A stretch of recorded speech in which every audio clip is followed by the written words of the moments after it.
وَلَقَدْ يَسَّرْنَا الْقُرْآنَ لِلذِّكْرِ فَهَلْ مِن مُّدَّكِرٍ۔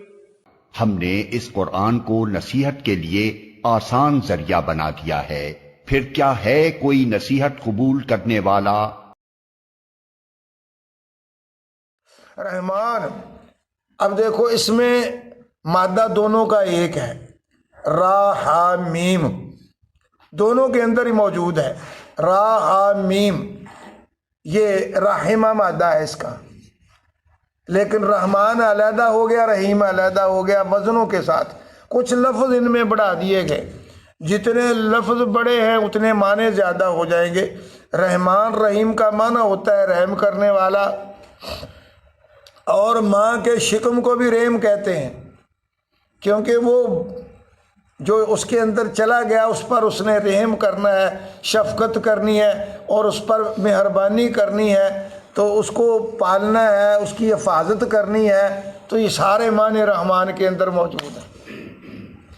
رحمان جو ہے اس میں لفظ زیادہ ہے، گن لیں، را الف لام تو دونوں پر ہے، را ہا میم الف نون۔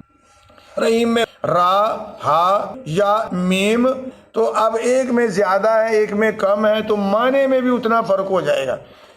معنی یہ کریں گے، رحمان کا معنی ہوتا ہے کہ بہت ہی مہربان ہے، رحیم کا نام بہت مہربان ہے، اس میں مبالغہ ہو جائے گا، بہت زیادہ مہربان ہے، اور اس میں ہے مہربان ہے، دونوں کے معنی ہے رحم کرنے والا، لیکن رحمان میں مبالغہ ہو جائے گا زیادہ، جیسے کہ ہوتا ہے کبیر اور کابرہ بڑا ہونا۔ کبیر جو ہوتا ہے بہت بڑا ہے، کبار اس سے بھی زیادہ بڑا ہے، یہ مبالغے کے سیگے۔